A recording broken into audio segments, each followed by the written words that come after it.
3-0.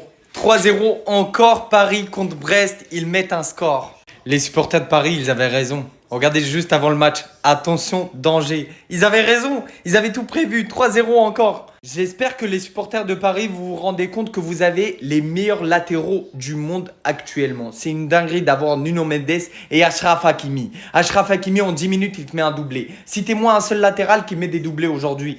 Dans le foot actuel. Citez-moi un latéral qui te met des doublés.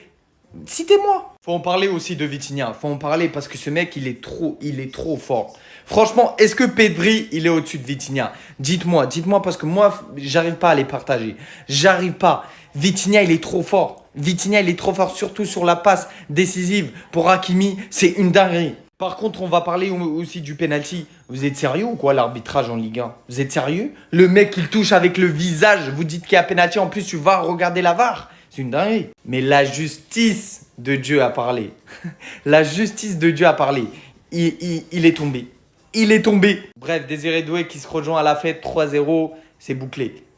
Les Hops s'imposent 3-0 face à Brest. Du coup, le PSG reprend la première place du championnat en attendant, bien évidemment, le match de l'Olympique de Merveille de ce soir. Victoire, bien évidemment, logique face à Brest, même si moi, j'ai une impression sur ce match que je vais vous partager et vous allez me dire vos avis en commentaire. Pour moi, j'avais l'impression que les Brestois avaient déjà perdu le match. Je m'explique. Malgré la grosse domination parisienne, des fois, il y avait des contre-attaques à jouer. Et moi, j'ai ressenti que les Brestois ne jouaient pas les coups à fond. Dans les transitions rapides, j'avais l'impression qu'ils étaient au ralenti. Je dis pas que Brest aurait pu gagner ce match, mais je pense qu'ils avaient les qualités pour embêter le Paris Saint-Germain. Surtout à ce moment-là. 2-0 pour le Paris Saint-Germain à la 58e. Penalty pour Brest. Del Castillo s'élance et il envoie le ballon sur Mars. En tout cas, bref, j'ai hâte d'être ce soir Lens-Marseille. Ça va être un match compliqué pour nous. Mais si on veut reprendre la première place, on est obligé de passer par la victoire. 3-0, la première chose que tu vois quand tu affrontes le PSG dans un stade, c'est attention, danger. Pas le temps de rentrer dans le match que directement Vitinha et Andrés Iniesta délivre une magnifique passe décisive pour Achraf Hakimi qui est de base latérale et qui finit contre-pied. Chaque élément qu'on a dans notre équipe fait partie des meilleurs du monde. Il n'a jamais s'arrêté de marquer. Deuxième but, doublé. Gvara à l'entrée de la surface, il fait n'importe quoi. Il dribble 3-4 joueurs. Il sort à Achraf Hakimi qui finit mieux que la plupart des numéros 9 en Europe. Si c'est pas Nuno, c'est Achraf. Si c'est pas Achraf, c'est Nuno. Dans tous les cas, ils vont marquer. Mais l'association de malfaiteurs entre Gvara et Achraf Hakimi, ça commence de plus en plus à se voir. La première fois dans l'histoire des VAR qu'on va aller vérifier une action, qu'on va aller donner un corner pour aller la revérifier. 7 minutes 30 de vérification, c'est du jamais vu. Tout ça pour glisser. 7 minutes 30 de vérification pour glisser sur un penalty. La chatte à Dédé, c'est Chevalier qui l'a repris sur les penalties. À chaque fois qu'il y a un penalty, ou ça finit sur le poteau, ou ça finit en l'air, il a le don de les provoquer. Deux mecs bourrés du PMU qui te parlent de Désiré Doué qui a fini 3e au Ballon d'Or et qui se répètent en plus comme s'ils étaient sûrs de ce qu'ils disent. Chevalier avait un arrêt à faire et les deux Lucas Hernandez et Lucas Chevalier ont fait un bon match. Lucas Hernandez, depuis quelques matchs, c'est solide et ça fait du bien. Après 2 mois d'absence, le capitaine légendaire du Paris Saint-Germain, Marquinhos, est de retour. Ça peut pas se terminer sans un 3e but. Désiré Doué qui est rentré en cours de match, passeur décisif. Warren Zaïre-Emery qui, je vous l'ai dit, depuis qu'il a arrêté d'avoir les bourses lourdes et qu'il a arrêté de baiser, c'est devenu un passeur décisif, un gros milieu de terrain avec un énorme volume, c'est devenu Zaïre-Emery de base. 3-0, on reprend notre première place. Comme à chaque fois, cette semaine, il y a de la Ligue 1. Mercato d'hiver, c'est dans quel club de Bundesliga qui va finir? Non, je sais pas, Francfort, Leipzig, allez, Dortmund s'il a de la chance. Je vous le dis, si Barcola il continue cette saison-là, qu'il est en train de faire, ça finit au fin fond de l'Allemagne, hein. Comme les Colomwani, comme les Eliwahi, comme qui tu veux. En plus, c'était le meilleur moment pour Barcola de performer. Il y avait Dembélé, Doué, Gvara blessés pendant longtemps. Il a eu plein de matchs où les stars de l'équipe étaient blessés, où c'est lui qui devait porter l'équipe du Paris Saint-Germain en attaque. Et des fois, Mayoulou, Mbaye ont fait des meilleurs matchs que lui, à l'image de ce match au Barça. Même pas de son match contre Auxerre, son face-à-face calamiteux contre Lille. Ce qui est le plus inquiétant dans ça, c'est que j'ai l'impression qu'il a même pas d'envie.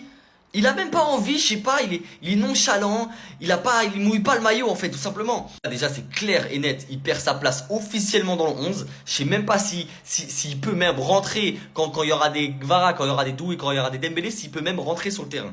Parce que je vous jure que Mbaye, Mayoulou, dans ces périodes où il y avait beaucoup de blessés, eux ont plus prouvé que lui. Alors que Mbaye, Mayoulou, c'est pas non plus la folie, hein. C'est chiant parce que c'est un joueur qu'on aime. C'est un putain de joueur de foot, on le sait. Là, il n'y a plus rien, plus d'envie. Dans les moments où il doit prouver, où il n'y a aucun attaquant, où il doit porter l'attaque, il porte pas du tout l'attaque. Voilà, il y a un truc, j'ai l'impression qu'on ne sait pas. Parce qu'il a plus la même envie, il a plus la même détermination. Je sais pas ce qui s'est passé, mais c'est très bizarre. Une grosse victoire de la part du Paris Saint-Germain, on est habitué, machine, ça bouge pas. Maintenant, focus sur lui. Seny Mayulu, ça va commencer à devenir un problème dans ce Paris Saint-Germain, je vais vous expliquer pourquoi. Il peut prétendre à une place de titulaire très clairement. J'ai pas peur de le dire, ça pourrait en choquer certains, mais de match en match, le frérot il s'arrête pas de nous montrer tout ce dont il est capable avec ses deux pieds. Je crois qu'il est ambidextre, je vais finir par croire qu'il l'est, je sais pas, faut lui poser la question. Je suis désolé, mais c'est beaucoup trop intéressant pour ne pas prétendre à une place de titulaire. Avec ce niveau-là, oui, même dans le Paris Saint-Germain, tu peux prétendre à une place de titulaire. Ça devient un concurrent de taille, de match en match. Ce genre de concurrence saine, elle est bénéfique au bon fonctionnement du Paris Saint-Germain. Ça pousse les titulaires à donner le meilleur d'eux-mêmes sans arrêt. Et tous ceux qui sont derrière, c'est-à-dire les remplaçants, ils savent qu'ils ont leur carte à jouer. Et c'est ça qui est fort avec Seny Mayulu. Et aujourd'hui, que ce soit dans ses déplacements, l'intelligence dans son placement et dans son positionnement, tout simplement, c'est le haut niveau, mesdames et messieurs, je suis désolé. C'est le haut niveau techniquement. Quand tu regardes ce dont il est capable, oui, ce mec a le niveau pour jouer pro. Dans pas mal de clubs du monde, si je peux me permettre, il est titulaire. Seny Mayulu, tu nous fais plaisir. On vous parle là d'un pur produit du centre de formation du PSG. Avant lui, c'était Warren Zaïre-Emery. Maintenant, c'est à son tour. Et qui sait, avec les autres à venir, Ibrahim Mbaye, etc., qui peuvent prétendre à énormément de temps de jeu. Quentin Djantou, et j'en passe. Il y en a encore des noms qui vont arriver au fur et à mesure de la saison parce que la saison du Paris Saint-Germain sera longue. Eux qui vont jouer toutes les compétitions à fond. Et Seny Mayulu, excellent aujourd'hui. Moi, j'ai kiffé. J'étais obligé de parler de lui. J'étais obligé de faire le focus, bien que ce soit Hakimi l'homme du match, bien que ce soit Hakimi qui ait mis le doublé. Aujourd'hui, c'est très fort. C'est très très fort ce qu'il a livré comme prestation. Restez sobre. Abonnez-vous les gars, on s'attrape. C'est le grand retour du Paris Saint-Germain en Ligue 1. Victoire face à Brest à l'extérieur, 3-0, avec un doublé de qui ? Tout simplement du meilleur latéral droit au monde actuellement. Achraf Hakimi est juste trop fort. Il avait pour ce début du match le brassard de capitaine avant que Marquinhos fasse son entrée. La saison dernière déjà on le connaissait buteur et là encore aujourd'hui il a prouvé ses talents de finition et ses talents de joueur tout court. Doublé aujourd'hui face à Brest. Grâce à cette victoire, le Paris Saint-Germain retrouve la victoire en Ligue 1 parce que les derniers matchs, c'était pas de victoire pour le PSG. Match nul face au LOSC, match nul face à Strasbourg, défaite face à l'OM. Enfin, une victoire du Paris Saint-Germain en Ligue 1 et surtout avec la manière, un clean sheet pour Lucas Chevalier, ça faisait longtemps. Et avec cette victoire, le Paris Saint-Germain reprend la place de leader provisoirement parce que l'OM joue ce soir en déplacement du côté du Racing Club de Lens. Donc pour le moment, le Paris Saint-Germain repasse premier avec 2 points d'avance sur l'Olympique de Marseille. À voir que fait l'Olympique de Marseille ce soir. Si Marseille gagne, Marseille repassera devant le Paris Saint-Germain. Si Marseille perd, ce sera le Paris Saint-Germain le nouveau leader de la Ligue 1. Je pense que les retours de blessures de Doué, de Dembélé et des autres vont faire beaucoup de bien à Paris. Et surtout, la victoire cette semaine en Ligue des Champions face au Bayern a dû faire beaucoup de bien dans les têtes. Et ça s'est retrouvé aujourd'hui avec cette victoire face à Brest 3-0. Victoire 3-0 face à Brest à l'extérieur. On est de nouveau leader provisoire en attendant le match de l'Olympique de Marseille à Lens. Moi, j'avais prédit 2-0 personnellement, donc j'y étais presque. Presque, effectivement. Donc, voilà. Qu'il y a quoi d'autre à dire dans le match? Hakimi, 2 buts, donc logiquement homme du match. L'entrée de Ramos, elle est calastique. Quoi, le penalty? Ah oui, le penalty, putain. 7 minutes et 12 secondes de check VAR pour que le mec, il détruise le penalty comme ça. Après, il a glissé, miskin. Mais frère, respecte-toi. Et puis le match, voilà, on a marqué les 2 buts en première mi-temps. La deuxième était un peu moins, un peu plus saccadée. Désiré qui met son but. En une semaine, on marque 10 buts, on en prend 2. Voilà, c'est plutôt une bonne semaine en attendant le match de Marseille. Après, je crois que c'est Lorient semaine prochaine et puis le Bayern Munich en Ligue des Champions. Eh bien, une chose que je déteste dans le football moderne, c'est attendre que quelqu'un soit dans une mauvaise passe pour lui tomber dessus. Quand il redevient bon, il n'y a pas la même énergie.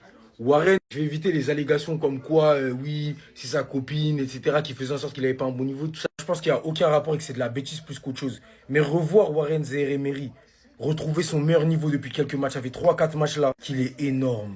Que ce soit son volume de jeu, son impact dans les duels, sa justesse technique. La percussion, je peux citer encore plein de choses. Mais quel plaisir de le voir rejouer et retrouver toutes ses qualités qu'on lui a connues. Et toutes ces qualités qui ont fait de lui un joueur clé du Paris Saint-Germain pendant un certain temps. Il nous a carrément fait oublier que le mec, il avait que 19 ans, les mecs.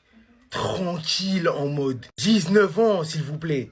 Il joue au PSG, il avait 16-17. Tranquille, les mecs. J'ai l'impression que le monde est trop dur avec Warren. On sait que c'est un mec qui s'efface beaucoup. C'est un mec timide. C'est un mec qui est passé par une passe compliquée. Il faisait l'objet de pas mal de critiques qui étaient parfois juste, d'autres fois exagéré encore une fois. Ça aussi, je pense que ça l'a pas aidé, mais le voir retrouver son niveau et exceller dans l'entrejeu du Paris Saint-Germain, bah ça fait plaisir d'une part pour les supporters du PSG, d'une autre part pour les supporters de football, tout simplement parce que Warren, c'est un peu le chouchou, c'est un peu le bon mec que tout le monde apprécie. Et pourquoi pas prétendre à une place en équipe de France? Je pense que le fait d'aller en esport, ça a dû lui mettre un coup. Il est redescendu d'un étage et le plus dur, c'est la chute. Ça a dû lui faire mal, ça a dû le faire cogiter. Il s'est réveillé, il a remis les bouchées doubles, il est reparti sur le terrain et il a montré de quoi il était capable et qu'il l'était. Merci Warren pour la performance. Restez sobre, abonnez-vous les gars, on s'attrape.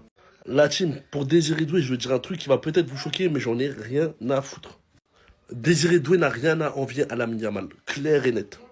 Que ça soit en termes de stats, techniquement, sur beaucoup de choses, Doué s'assoit sur la même tête que Lamine Yamal. Et je m'en fous et j'assume mes propos. Regardez bien, quand on regarde bien, il est plus technique que Lamine Yamal. Parce que la technicité, c'est pas que des dribbles. C'est la vision du la qualité de passe, c'est un tout. Ce mec-là, c'est un maestro. Il est polyvalent, il peut jouer au milieu de terrain, il peut jouer ailier, il peut jouer en faux neuf. Vous voyez, il a une palette technique qui est très très large, claire et nette. Lamine Yamal, je le respecte beaucoup. Hein. Mais Doué, pour moi, il n'a rien à lui envier, je suis désolé. Le mec est présent dans les grands matchs. Il a plus marqué que lui en Ligue des Champions en combien de minutes? Respectez-le. Respectez ce mec-là. Voilà. Par rapport à la suite du match, Hakimi qui a mis un doublé. Encore une fois, les latéraux aussi, c'est pas lui, c'est Mendes. C'est pas Mendes, c'est lui. C'est une dinguerie. Franchement, qui est plus fort que le Paris Saint-Germain? Répondez à ma question.